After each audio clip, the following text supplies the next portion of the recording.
तुलसी विवाह के दिन तुलसी के पौधे में बांध देना, ये एक चीज, दरिद्रता दूर हो जाएगी, धन में वृद्धि होगी, मां लक्ष्मी का आशीर्वाद प्राप्त होगा। आज हम जानेंगे तुलसी विवाह का महत्व, तुलसी विवाह का मुहूर्त तथा तुलसी विवाह की विधि। नमस्कार, आपका स्वागत है। दोस्तों, ब्रह्म वैवर्त पुराण में भगवान श्री कृष्ण ने नारद जी को तुलसी के एक बहुत ही रहस्यमयी मंत्र के बारे में बताया है।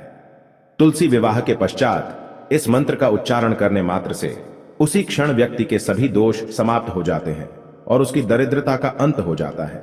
यह मंत्र आपके मनोकामनाओं को पूर्ण करने वाला है, इसीलिए तुलसी विवाह के पश्चात इस छोटे से मंत्र का उच्चारण अवश्य करें। दोस्तों, कार्तिक का महीना हिंदू धर्म में सबसे महत्वपूर्ण माना जाता है।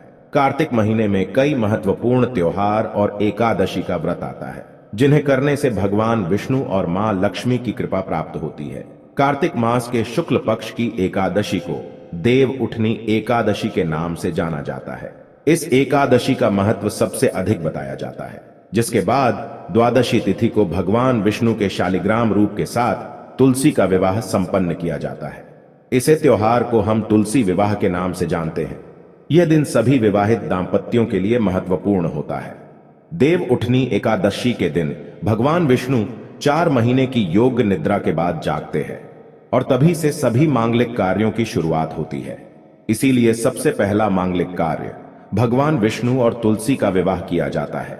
इससे जीवन में सुख समृद्धि आती है। दोस्तों, 23 नवंबर को देव उठनी एकादशी के दिन चतुर्मास की समाप्ति होती है। इसके बाद तुलसी शालिग्राम विवाह का आयोजन किया जाता है। तुलसी विवाह के दिन द्वादशी तिथि 23 नवंबर को रात 9:01 पर शुरू होगी और समापन 24 नवंबर को शाम 7:06 पर होगा। उदया तिथि के अनुसार तुलसी का विवाह इस बार 24 नवंबर को ही होगा। आज के इस वीडियो में हम आपको बताने जा रहे हैं तुलसी विवाह करने की सही विधि, तुलसी विवाह के दिन कौन से कार्य नहीं करने चाहिए, और जानेंगे तुलसी के पौधे में कौन कौन सी चीज बांधनी चाहिए, और जानेंगे तुलसी मां का वह मंत्र जो मनोकामनाओं की पूर्ति करने वाला है। दोस्तों, ब्रह्म वैवर्त पुराण में वर्णित प्रसंग के अनुसार एक बार नारद जी ने भगवान श्री कृष्ण से पूछा, हे प्रभु, तुलसी भगवान नारायण की प्रिय है, इसीलिए परम पवित्र है। वह संपूर्ण जगत में पूजनीय है, परंतु इनकी पूजा कब करनी चाहिए, तुलसी जी का विवाह कैसे करना चाहिए तथा किस मंत्र का उच्चारण करने से ये देवी प्रसन्न होती है। इस प्रकार से नारद जी द्वारा पूछे जाने पर भगवान श्री कृष्ण ने उन्हें तुलसी पूजन तथा तुलसी विवाह के संबंध में महत्वपूर्ण ज्ञान दिया है, जो आप सभी को अवश्य जानना चाहिए। भगवान श्री कृष्ण कहते हैं, जिस घर की स्त्री नित्य तुलसी का पूजन करती है और उसे जल अर्पण करती है, उसके घर से दुख दरिद्रता कोसों दूर रहती है। उसके घर में सदैव ही देवी लक्ष्मी का वास रहेगा। जो लोग कार्तिक मास में तुलसी का विवाह संपन्न करते हैं, उनकी दरिद्रता का नाश होता है। जो मनुष्य कार्तिक महीने में श्री हरि विष्णु को तुलसी पत्र अर्पण करता है, वह 10,000 गायों के दान का पुण्य प्राप्त करता है। तुलसी के पूजन से जिसे पत्नी न हो, उसे पत्नी मिल जाती है। जिसे संतान न हो, वह पुरुष पुत्रवान बन जाता है। रोगी रोग मुक्त हो जाता है और भयभीत मनुष्य निर्भय हो जाता है, एवं पापी भी सभी पापों से मुक्त हो जाता है। कार्तिक मास में तुलसी का शालिग्राम के साथ विवाह करने पर दंपति जीवन में सुख शांति आती है। शास्त्रों के अनुसार तुलसी महालक्ष्मी की अवतार है, वहीं शालिग्राम को भगवान विष्णु का रूप माना जाता है। तुलसी का विवाह करते समय शास्त्रों में बताई गई विधि का ही पालन करना चाहिए, तभी यह विवाह संपन्न होता है। इससे घर में मां लक्ष्मी और भगवान विष्णु का चिरकाल तक वास रहता है। सबसे पहले जानते हैं तुलसी विवाह के दिन कौन से कार्य नहीं करने चाहिए। सबसे पहली बात है कि तुलसी विवाह के दिन घर को पूरी तरह से साफ और स्वच्छ रखें। घर में किसी भी प्रकार की गंदगी ना हो। तुलसी के पौधे के पास स्वच्छता रखे और रंगोली बनाकर उसे अच्छे से सजाए। अगर कोई महिला मासिक धर्म से है तो वह तुलसी की पूजा ना करे। पुरुषों को तुलसी पूजा के दिन किसी भी प्रकार का नशा नहीं करना चाहिए और मांस मदिरा सेवन से बचना चाहिए। नशे की हालत में तुलसी के पौधे के पास भूल से भी न जाए, इससे तुलसी नाराज हो जाती है। यह एक अत्यंत पवित्र पौधा है। ऐसी तामसिक अवस्था में तुलसी के पास जाना पाप माना गया है। तुलसी विवाह के दिन पति पत्नी शारीरिक संबंध स्थापित ना करें। अगर ऐसा कोई अपवित्र कार्य किया है तो स्नान करके ही पवित्र होकर तुलसी का विवाह संपन्न करें। बिना स्नान किए तुलसी के पौधे के पास ना जाए और भूल से भी बिना नहाए तुलसी के पौधे को स्पर्श ना करे। इस दिन तुलसी के पत्ते ना तोड़े। एक दिन पहले ही तुलसी के पत्र तोड़कर रखे और फिर पूजा में इनका प्रयोग करें। तुलसी के पत्र तोड़ते समय तुलसी मैया से क्षमा मांगते हुए तोड़े। तुलसी विवाह के दौरान मन में किसी भी प्रकार के बुरे विचार न आने दे। मन को साफ और स्वच्छ रखकर ही तुलसी की पूजा करें।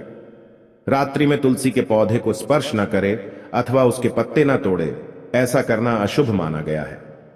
रात्रि में तुलसी का पौधा निद्रा अवस्था में होता है, ऐसे में पत्ते तोड़ने पर पाप ही लगता है। तुलसी जी का विवाह करते समय तुलसी को सुहाग का सामान अवश्य चढ़ाए, इससे अखंड सौभाग्य की प्राप्ति होती है।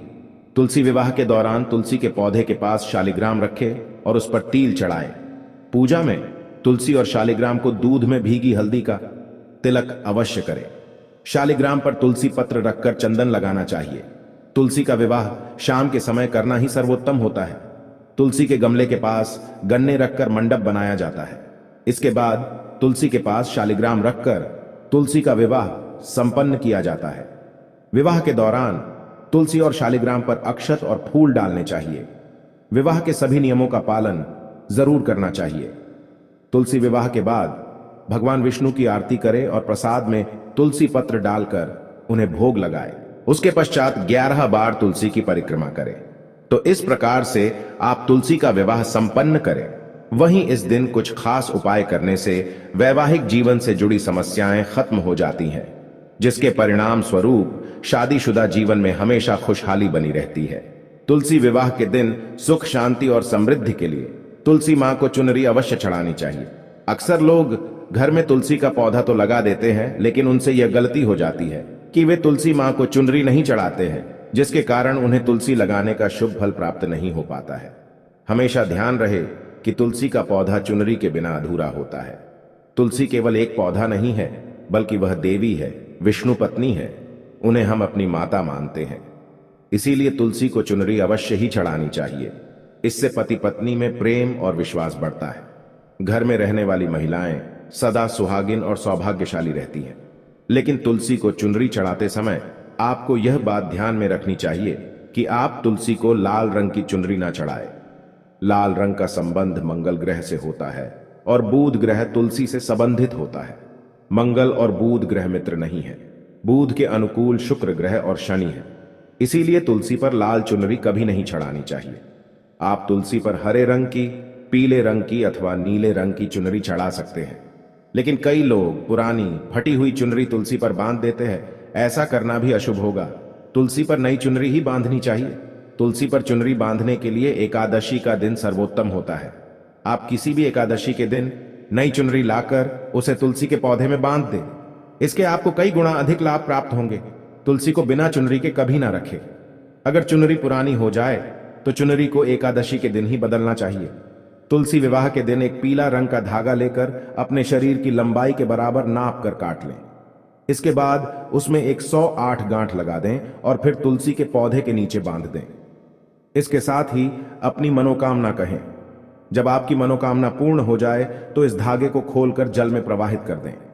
श्री कृष्ण कहते हैं कि जो भी स्त्री तुलसी विवाह के दिन तुलसी के समक्ष इस मंत्र का उच्चारण करेगी वह सौभाग्यशाली बनेगी।